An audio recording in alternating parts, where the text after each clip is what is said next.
பவித்ரா, ஜார்க்கண்ட் மாநிலத்தில் மொத்தமுள்ள 81 சட்டமன்ற உறுப்பினர்களில் 41 சட்டமன்ற உறுப்பினர்களின் ஆதரவை பெற்றால் மட்டுமே தற்போது முதலமைச்சராக பொறுப்பேற்றுள்ள சம்பாய் சோரனின் அந்த அரசு தப்புவதற்கான வாய்ப்பு இருக்கிறது.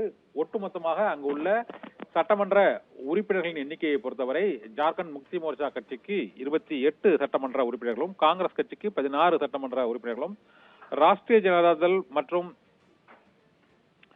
சிபிஐ எம்எல் ஆகிய கட்சிகளுக்கு தலா ஒரு சட்டமன்ற உறுப்பினர்களிடம் மொத்தம் 46 சட்டமன்ற உறுப்பினர்களின் ஆதரவு ஜார்க்கண்ட் முக்தி மோர்ச்சா கட்சிக்கும் சம்பாய் சோரன் அரசுக்கும் இருப்பதாக தெரிவிக்கப்படுகிறது. இருந்த போதிலும் அங்கு எம்எல்ஏக்களை விலைக்கு வாங்குவதற்கான குதிரை பேரத்தை தடுப்பதற்காக சட்டமன்ற உறுப்பினர்கள், ஜார்க்கண்ட் முக்தி மோர்ச்சாவின் சட்டமன்ற உறுப்பினர்கள் அடங்கிய ஒரு 30க்கும் மேற்பட்டோர் ஹைதராபாத்துக்கு நேற்று தனி பேருந்து மூலமாக அழைத்துச் செல்லப்பட்டனர். அவர்கள் அனைவரும் இப்போது ராஞ்சி சட்டப்பேரவை வளாகத்திற்குள் நுழையும் இந்த காட்சியை தான் இப்போது பார்த்துக் கொண்டிருக்கிறோம். இதே போல வாகனங்களில் ஆதரவு சட்டமன்ற உறுப்பினர்கள் மற்றும் நம்பிக்கை வாக்கெடுப்பு கோரியுள்ள பாரதிய ஜனதா கட்சியின் சட்டமன்ற உறுப்பினர்களும் இப்போது ராஞ்சி சட்டப்பேரவைக்குள் நுழையக்கூடிய அந்த காட்சியை பார்த்துக் கொண்டிருக்கிறோம். இந்த வாக்கெடுப்பு இன்னும் சற்று நேரத்தில் அறிவிக்கப்படும் என எதிர்பார்க்கப்படுகிறது.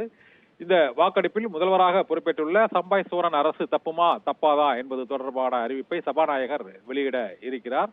இந்த வாக்கெடுப்பின் போது மொத்தம் 81 சட்டமன்ற உறுப்பினர்களில் ஒரு உறுப்பினர் மரணமடைந்திருப்பதால் 80 சட்டமன்ற உறுப்பினர்கள் இப்போது வாக்களிக்க அங்கு தயாராக நிலையில் இருக்கிறார்கள். 41 சட்டமன்ற உறுப்பினர்களின் ஆதரவு பெற்றால் புதிய முதலமைச்சர் சம்பாய் சோரன் அரசு தப்பும் என எதிர்பார்க்கப்படுகிறது. ஆனால் 46 சட்டமன்ற உறுப்பினர்களின் ஆதரவு இருப்பதால் உறுதியாக சம்பாய் சோரன் தலைமையிலான அரசுக்கான நம்பிக்கை வாக்கெடுப்பு, நம்பிக்கையில்லா தீர்மானம் தோல்வியடையும், நம்பிக்கை வாக்கெடுப்பில் அவர் வெற்றி பெறுவார் என்றுதான் பொதுவாக எதிர்பார்க்கப்படுகிறது. இருந்த போதிலும் அங்கு 29 சட்டமன்ற உறுப்பினர்களை கொண்ட பாரதிய ஜனதா கட்சி மற்றும் மத்தியில் ஆளும் பாரதிய ஜனதா கட்சியின் முந்தைய மாநில சட்டமன்றங்களில் இதுபோன்ற நம்பிக்கை வாக்கெடுப்புகள் நடைபெறும் போது எம்எல்ஏக்களை ஒட்டுமொத்தமாக விலைக்கு வாங்கி ஆட்சி கவிழ்ப்பு முயற்சிகள் நடைபெற்றிருப்பதால் இப்போது அமலாக்கத்துறையால் கைது செய்யப்பட்டுள்ள ஜார்க்கண்ட் முக்தி மோர்ச்சாவின் தலைவர் ஹேமந்த் சோரன் அவருக்கு அங்கு அமலாக்கத்துறை காவலில் கைது செய்யப்பட்டுள்ள சூழ்நிலையில் அதே ஆட்சியை தக்க வைப்பதற்கான முயற்சி இப்போது நடைபெற்று வருகிறது. ஏற்கனவே ஹேமந்த் சோரனின் மனைவி கல்பனா சோரனை முதலமைச்சராக்குவதற்கான முயற்சிகள் நடைபெற்று அதற்கு 4 சட்டமன்ற உறுப்பினர்கள் எதிர்ப்பு தெரிவித்ததால் இந்த வாக்கெடுப்பின் போது அந்த 4 சட்டமன்ற உறுப்பினர்கள் இங்கு பிறல் வாக்காக அளித்து விடுவார்களோ என்ற ஒரு சந்தேகம் இருந்து வருகிறது. இதனால் நம்பிக்கை வாக்கெடுப்பு இன்னும் சற்று நேரத்தில் பரபரப்பான சூழலில் ராஞ்சியில் நடைபெற இருக்கிறது. சிறையில் இருந்து ஹேமந்த் சோரனும் பலத்த பாதுகாப்புடன் ராஞ்சி சட்டப்பேரவைக்கு இப்போது வந்துவிட்டார்.